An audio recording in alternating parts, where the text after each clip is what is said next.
Okay, we're back. And again, I really appreciate anyone who is watching these videos. Um,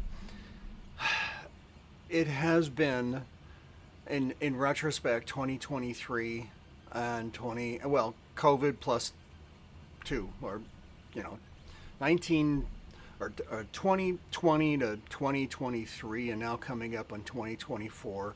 And that's kind of what this little bit is on the video, on this video, retrospective.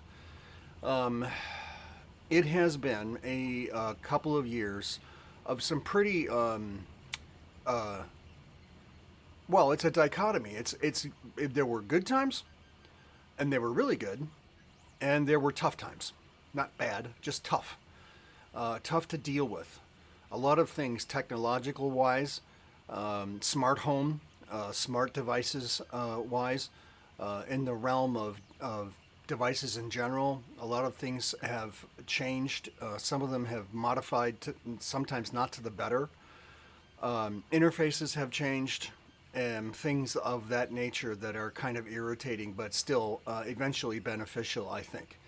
I'm speaking of things from, just all different kinds of software. The things are being upgraded. And devices are another element. Certain devices you will find, or we have found, all of a sudden stop working. Or there's a firmware update that doesn't take. And it doesn't happen even though it says firmware update needed, press here, and so you click or press and nothing happens. I mean, it seems to be loading the firmware, but then it doesn't. So those kinds of things happen, but then eventually I think what happens is that they also fix them. And what happens is you'll get another firmware update and it'll work. So who knows? Either they change the delivery method or the code or something, or the device itself has changed and to accept a firmware update. And I'm talking about phones, cameras, etc., etc. There have been a lot of also beneficial changes technology wise. One of them is we went back to Battlefield bed sheets, which is what these yes, the one we're looking at on the left, which is the HDMI GoPro, is a Battlefield bed sheet, and we've uh, been able to go back to them. So we got away from the vinyl because the reflectivity of the studio lights was just we couldn't do it. The vinyl is good and it's very nice, but for photography, for video reasons, you can't. It's too reflective. And Battlefield bed sheets comes to the rescue because the provider that we're using, we misunderstood their minimum order requirement, and they actually now have even made it better. So at any time, should anybody who's watching this want a Battlefield bed sheet with any kind of graphic on it, we can produce that, and of course, no charge.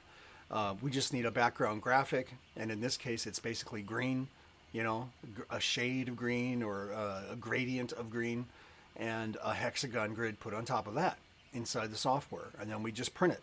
We send it to the printer, and they print the fabric. And this fabric can be up to 58 inches deep, wide, by however length you want. It could be, 4 feet, 8 feet, 10 feet, 16 feet. But that's what the parameters are for getting Battlefield bed sheets. So we're really happy about that. And also in the 3 years now, as you've seen, we've gone from sophisticated roads and rivers to this now we're committed to these foamies because it's so much easier. It's literally so much easier to just cut your own stuff as you need it. And because the thinness of it and the stickiness of it, the fact that uh, uh, it kind of adheres to the fabric better than if it had been vinyl on the substrate, on the bait on the table. So because of the fact that these are fabrics and foams, they kind of stick. They kind of catch each other. The little tiny filaments of fabric grab these foamies and kind of keep them in place. Not always, depending on how smooth the fabric is, but generally yes. Now, on that subject, I should also say that sometimes when we're done with these kind of layouts, what we'll do is we'll get some sticky, double sticky tape, and we'll tape the pieces together so that they don't move. For instance, when you see a straight and then a curve, we'll double sticky tape on the fabric, the pieces to the fabric, or we'll just use normal tape upside down, connecting one piece of a road to another piece of a road, and that's just as well. If we were going to then transport this to a oh, and it sounds like my print is done. Okay. If we were going to transport this to a convention, this is a 4x3 table, and probably wouldn't do it, but it's possible. If your vehicle is wide enough, which mine can be, if I put it in diagonal, then we can leave the roads and rivers, if we're using double sticky tape concept, stuck to the fabric, and then of course pull all the rest of the terrain off. And however, it also means that the fabric under the forest models can be glued on. Even sticky tack works. And as a matter of fact, I should amend the statement to say sticky tack will work for the roads and rivers as well, but the problem is it's a gel or it's a putty, and you can't get it flat enough. So it could be a problem. But at any rate, because we don't really care that much about the surface underneath the forest, sticky tack could be used there as well. And for the hills and so on, I wish there would be a way sticky tack might hold, but I kind of doubt it because it is foam. And as you can see, another innovation through the COVID +1 years is that we've got these hexagon grid shape on top of the hill. The final layer is a hexagon shape. Now remember, it doesn't need to even be that. We just did it that way to make it painfully obvious where the lines are of the hex grid. The top layer of the hill could just as easily be another contour ridge, another contour layer cut to the shape of the hill. And then the hexagon grid simply drawn on top of it. So it doesn't have to look like this jagged edge business. So we'll make it like that to make it just painfully obvious on camera. And then, but remember, these aren't permanent. Those layers can be redone. And that's the beauty of the multiple layers for these hills. And also the beauty of the multiple layers is we can go higher. As you see, there's 4 steps to a hill. That's 1 inch. Well, we can go higher. And as a matter of fact, geologically, that's exactly what would happen.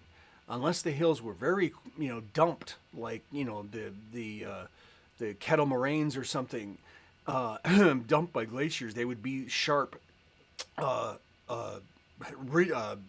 slopes like that. But in general, when you go to a place, and any other place, you will see a gradual, and sometimes you don't even notice it because you're maybe on the road and the road's going down like this, and it's going, it's just going down and down and down. But that is the indentation of the geology that makes the hill. So when, so it makes the hill. So the hill could also, and then there's cases where the hill could be for, a mile, a gradual slope for a mile until it gets to a ridge. So you can imagine if you were to have a sophisticated mapping a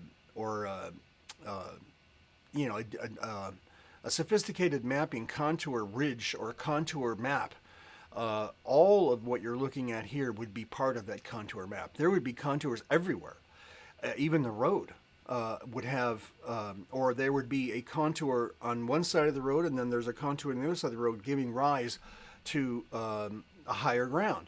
Hence the reason that the road was put there, generally because instead of walking on the top of a ridge, the Indian path would be created, or in the Middle Ages, the wagons and such, and the people moving and such, commerce and such, would create a road just by the fact that that's where the trail was. And so the Romans come along and they see this and they go, oh, well, let's just pave this thing. So they pave it, and for miles and miles, very sophisticated, fast-moving roads. And then, of course, we get to the bridges over the rivers. And again, it could be rickety of various qualities throughout history. And then Romans come along and build these fantastic stone bridges and so on, and then other people come along and do the same thing. Not to put all the emphasis on the Romans, but let's face it, they're master engineers, okay? They just were. So that's what we have. And we have to follow certain parameters of how history shaped. That's an interesting statement. History shaped the ground. The ground shaped over time by its use, by humans using it, farming, leveling, and so on, building structures. And so eventually, huts giving rise to villages or hamlets, especially the beautiful little hamlets that you see in throughout England, and how the twisty-turny roads exist because they went around the existing fields and so on. That's why the roads are so weird out in the, they're not like, well, shouldn't say that. They're not weird. What they are is they're following the contours of the land and the fields that the farmers created and so on and so forth. So you get these roads that all of a sudden end in a junction, and then you go on for another, quarter mile, another junction, and then, another junction. So the roads are very much like the map that we use and cite often, the Excalibur game map, which we are using for our space campaign. But we also use that for other reasons, or other eras. For instance, the idea of the Excalibur map is basically, it was promoted as a Middle Ages monopoly. You gain the territories. You have bonuses for the more territories you create or capture. And at the end of the game, Arthur shows up. King Arthur shows up and bestows rewards to those people that have the most points, and that determines the winner of the game. So we use it because it's just a beautiful map. The graphics are just gorgeous to look at, and it's relatively cool. There seems to be, insofar as geology goes, the way the Excalibur map was drawn, genius as it may have been, there are strong points, weak points deliberately, and the roads move, and the rivers and such are all drawn on there, each having they're broken up into parishes. We would call them colored properties in Monopoly, the blues, the reds, the greens. These were parishes. So a tract of land would be in the neighborhood of another tract of land, and these tracts of land would then be called a parish. And the parishes are collected and organized in colors, orange, red, green, so on. So just like Monopoly in a sense. Anyway, so that's the Excalibur thing that we've been focusing on for the past couple of years and using it for our space campaign for Hex Command Nova. So there we are. That's a little summary. And we're now, what are we doing now, Terry? We're getting ready to, still in turn 4. We've got our GoPro HDMI back up and working. You can tell by the clarity, it's undeniable. And we're getting ready to introduce other reinforcements into this game. And I know it's taken a long time, but such as it is, life gets in the way, and we can't just play a game straight through to the end. It just doesn't work that way anymore. We have to play it turn by turn. And so that's what we're going to do. Coming up to the next turn, it'll be is it turn 4? I believe it's not turn 4. It's actually going to be turn 5. And then we will introduce more reinforcements and see where this little game is going to go. And it's, again, the battles, because there are several, for the Brimstone star system, and the main planet in that system is Laramon 2. So we will come back and continue with our little campaign as the mechs are burning on the battlefield.